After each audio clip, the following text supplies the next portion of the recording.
Hello வாங்க, எப்படி இருக்கிறீங்க? நல்லா இருக்கிறீங்களா? இன்னைக்கு அஸ்வின் சீக்ரெட் சமையலில் சூப்பரான ஒரு டிஷ்ஷுங்க. சாயங்காலம் ஈவினிங் ஸ்நாக்ஸை நம்ம டீ போடுற டைமில் செஞ்சிடலாம். சூப்பராக டேஸ்டியாக முட்டை போண்டா தாங்க செய்ய போகிறோம். முட்டை போண்டாவும் வெங்காயம் போண்டாவும் பாருங்கள். வெங்காயமும் இந்த மாதிரி கட் பண்ணிக்கோங்க. வெங்காயம் போண்டாவும் போடலாம், முட்டை போண்டாவும் போடலாம். சரிங்களா? நல்லா டேஸ்டியாக இருக்கும். அது எப்படி போடுறதுன்னு பார்க்கலாமா? ஃபஸ்ட்டு நான் 4 முட்டை வேக வச்சுக்கிறேன்.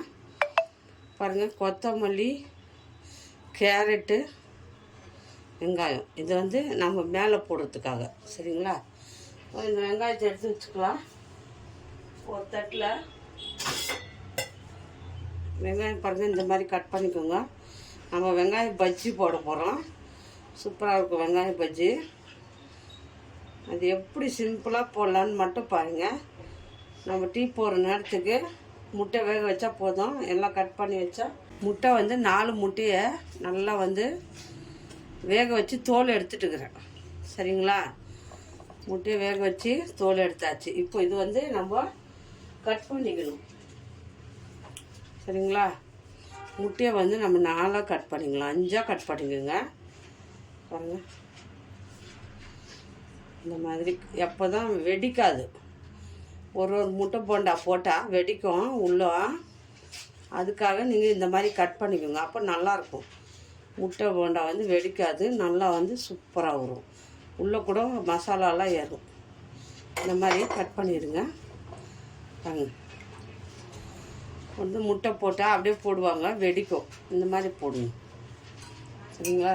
அதே மாதிரி எல்லா முட்டையுமே நம்ம சின்ன சின்னதாக கட் பண்ணிடுங்க. நடுவில் இந்த மாதிரி.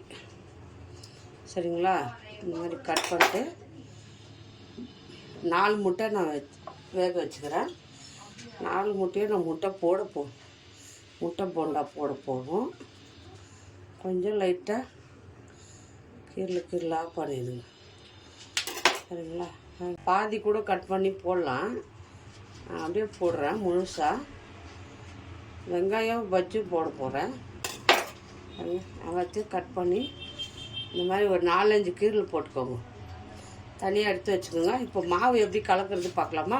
பாருங்க, நான் 1 கப்பு கடல மாவு எடுத்துக்கிறேன். இந்த கப்பில் 1 கப்பு கடல மாவு எடுத்துருக்கிறேன். பாருங்கள், 1/2 கப்பு நான் அரிசி மாவு எடுத்துக்கிறேன். 1 கப்பு கடல மாவு, 1/2 கப்பு அரிசி மாவு. கரெக்டாக சால்ட்டு போட்டுக்கோங்க. ஜாஸ்தி போட்டுறாதுங்க. உப்பு கறி கூட நான் பாருங்கள் சிக்கன் மசாலா தூள் போடுங்க. ரொம்ப டேஸ்டியாக இருக்கும். சாப்பிட்றதுக்கும் நல்லாயிருக்கும். காரம் எவ்வளோ வேணுமோ அவ்வளோ போட்டுக்கோங்க. சரிங்களா? நான் இது போட்டுக்கிறேன். நான் முழுசாகவே போட்டுக்கிறேன். நான் மிளகாத்தூள் ஜாஸ்தி போட மாட்டேன். இதில் தான் பண்ண போகிறேன். அதுக்காக நல்லா வாசனையாக இருக்கும். ஒரு 10 ரூபா பாக்கெட் வாங்கி போட்டுக்கிறேன். ஏன்னா அதிலே காரம் இருக்கும். நம்ம கொஞ்சமாக கலர் வரத்துக்காக மிளகாத்தூள் போட்டுக்கணும். ஏன்னா காரம் ஜாஸ்தியாகும். ஒரு 1/4 ஸ்பூன் போட்டுக்கோங்க. கொஞ்சம் மஞ்சள் போட்டுக்கோங்க. கொஞ்சமாக ஒரு சிட்டிகை ஆப்ப சோடா ஒரே ஒரு சிட்டிக்கு போட்டுக்கோங்க. ரொம்ப வேண்டாம். ஒரு சிட்டிக்கு போட்டுக்கினா போதும். நல்லா முட்டையில் உட்கார மாதிரி. இப்போ இதை நல்லா மிக்ஸ் பண்ணுறேங்க. உப்பு மசாலா எல்லாத்தையும் நல்லா மிக்ஸ் பண்ணுங்கள். ஒரே ஒரு சிட்டிக்கு வேணுன்னா போடுங்க. ஆக்ஷன் தான். சோடாப்பூ இல்லைன்னா வேண்டாம். நல்லா மிக்ஸ் பண்ணியாச்சா? எல்லாத்தையும் இப்படி நல்லா மிக்ஸ் பண்ணு. தண்ணி கொஞ்சமாக ஊற்றி கரைக்கணும். நல்லா கட்டி ஆகிடும். கொஞ்சமாக தண்ணி ஊற்றி நல்லா வாசனையாக இருக்கும். ஏன்னா சிக்கன் மசாலா தூள் போட்டால் நல்லா டேஸ்டியாகவும் இருக்கும் சாப்பிட்றதுக்கு. வேணும்னா வெறும் மிளகாத்தூள் போட்டுக்கோங்க. இது டேஸ்டியாக இருக்கும். அதனால போட்டுக்கிறேங்க. நல்லா இந்த மாதிரி கட்டியாக மாவு. எப்போதுமே கடல மாவு கட்டியாகிடும். நீங்கள் இந்த மாதிரி ஃபஸ்ட்டில் நல்லா கரைச்சிட்டு இந்த மாதிரி கட்டி இல்லாமல் பண்ணிவிட்டு அப்புறமா கொஞ்சம் தண்ணி ஊற்றி கரைச்சிக்கணும். சரிங்களா? அப்போ தான் நல்லா மாவு கட்டியாகும். ஈஸியாக இருக்கும் செய்யறதுக்கு.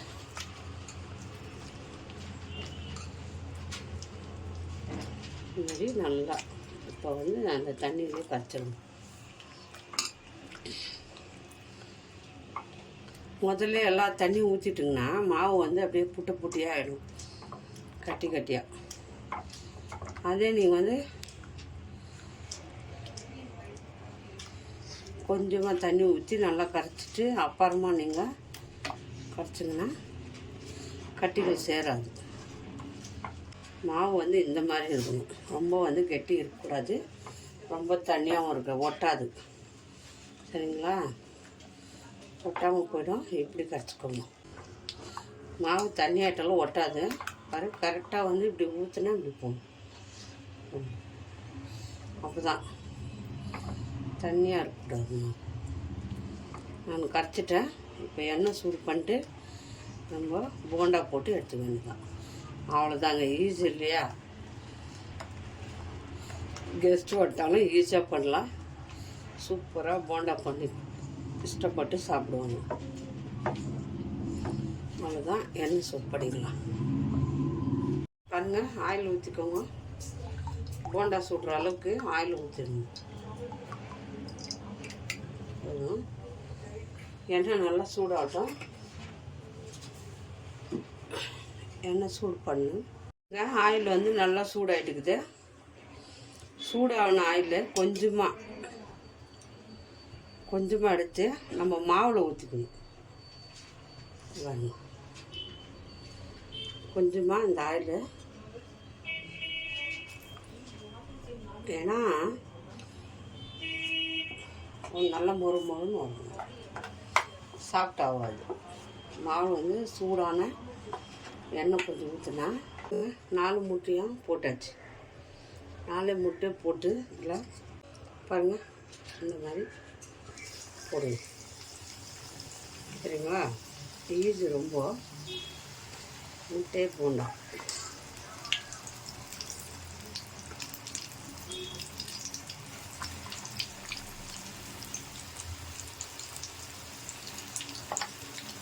அவ்வளோதான்.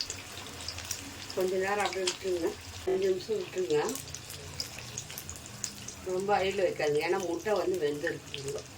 அதனால் சும்மா மேலே மாவு வேகிறதுக்காக நம்ம ரொம்ப ஆயில் வச்சு சுடக்கூடாது. சிம் பண்ணிடுங்க. எண்ணெய் சூடானதும் சிம் பண்ணிடுங்க. முட்டை போண்டா போடுறதுக்கு முட்டை மட்டும் வேக வச்சா போதும். மசாலா 5 நிமிஷம் ரெடி பண்ணிடலாம். ரெடி பண்ணிட்டு நம்ம முட்டை போண்டா போட்டுடலாம். சரிங்களா? இதில் நல்லா மசாலா ஊறி இருக்குங்க. பாருங்க, மசாலா வந்து நல்லா உட்காந்துங்க. இப்போ இதை எடுத்துக்கலாம். சூப்பராக ஆயிடுச்சு பாருங்கள். வெங்காயம் இப்படி போட்டுக்கோங்க, ரவுண்டாக கட் பண்ணி. நான் ஏற்கனவே காட்டியிருக்கிறேன். வெங்காயம் பஜ்ஜி கொஞ்சம் பெருசாக கட் பண்ணிக்கோங்க. இப்படி எடுத்து இப்படி போட்டுருங்க. பாருங்கள், அப்படியே திருப்பி போட்டுருங்க. வெங்காயம் பஜ்ஜும் ரெடி ஆகிடுச்சு. நல்லா அப்படி திருப்பி போட்டு வேகணும். உள்ளே வெங்காயம் வேகணும்.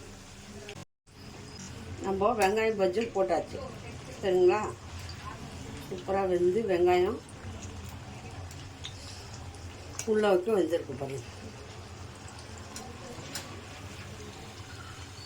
மாவு மிச்சம் ஆகும் இல்லையா, அதனால நான் வெங்காயம் பஜ்ஜியும் போட்டுட்டேன். முட்டை போண்டாக்கு எப்படியும் மாவு மிச்சம் ஆகிடும்ட்டு நல்லா திருப்பி போடுங்க. வெங்காயம் நல்லா வெந்துட்டோம். இல்லை வெங்காயம் பச்சை நல்லது தானே. பாருங்க, ஆயிடுச்சு. வெங்காயம் பஜ்ஜி நல்லா வெந்துடுச்சு. இப்போ எடுத்துக்கலாம். வெங்காயம் பஜ்ஜி அவ்வளோதான். எண்ணெய்லாம் பிடிக்காதுங்க, நல்லாயிருக்கும்.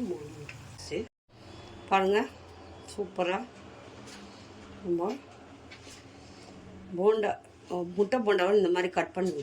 உள்ளே வந்து கொஞ்சம் உப்பு கம்மியாக இருக்கும், அதுக்கு லைட்டாக உப்பு போட்டுக்கணும்.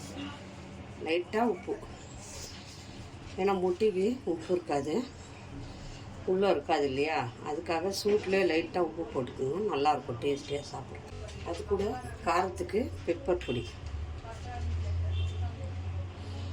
காரத்துக்கு லைட்டாக பெப்பர் பொடி போட்டுக்கோங்க. நல்லா பாருங்கள், கேரட்டு திருவி வச்சுக்கிறோம், அது கொஞ்சம் போட்டுக்கோங்க. நல்லா அது மேலே கேரட்டு துருவி போட்டுருங்க. அதனாலே கொஞ்சம் வெங்காயம், அதெல்லாம் வெங்காயமும் போட்டுக்கணும். இதுதான் முட்டை போண்டா. இப்படி சாப்பிட்டா தான் டேஸ்டியாக இருக்கும், சாப்பிட்றதுக்கும் நல்லாயிருக்கும். வெங்காயத்தையும் போட்டுக்கோங்க, நல்லாயிருக்கும். தொட்டு சாப்பிட்டா தான் நல்லா டேஸ்டியாக இருக்கும். இது கூட சட்னியும் இல்லை அப்படியே சாப்பிட்டாலும் நல்லா டேஸ்டியாக இருக்கும். சரிங்களா? முட்டை போண்டா, வெங்காயம் போண்டா சூப்பராக வந்திருக்கு. இந்த முட்டை போண்டா வெங்காயம் போண்டா எல்லாருக்கும் பிடிக்கும். சாயங்கால டைமில் 10 நிமிஷத்தில் செய்யலாங்க, ரொம்ப நல்லா இருக்கும். பாருங்கள், வெங்காயம் போண்டா பார்க்கலாமா? பாருங்கள், வெங்காயம் எப்படி வெந்துட்டு இருக்கும், நல்லா மொறு மொறுன்னு இருக்கும் மேலே. பாருங்கள், முட்டை போண்டா பெப்பர் உப்பு எல்லாம் போட்டுக்கிறோம். இப்படி புட்டு இந்த காய், இந்த வெங்காயம், கேரட்டு இதெல்லாம் வச்சு இப்படி சாப்பிடணும்.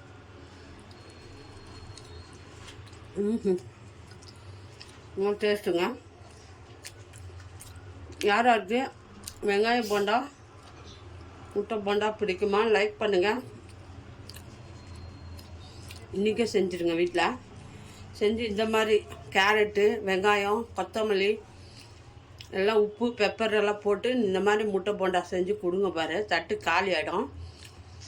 ஒரு செகண்டில் எல்லாம் சாப்பிட்ருவாங்க, அவ்வளோ நல்லாயிருக்கு, டேஸ்டியாக இருக்குது. இதே மெத்தடில் இதே மாதிரி செய்யுங்க, ரொம்ப நல்லாயிருக்கும். எப்படி வந்துச்சு சொல்லுங்கள், கமெண்ட் பண்ணுங்கள், லைக் பண்ணுங்கள், ஷேர் பண்ணுங்கள். மறக்காத அஸ்வினி சீக்ரெட் சமையலை சர்ப்ரைஸ் பண்ணுங்கள். இன்னொரு டிஷ்ஷில் பார்ப்போம்.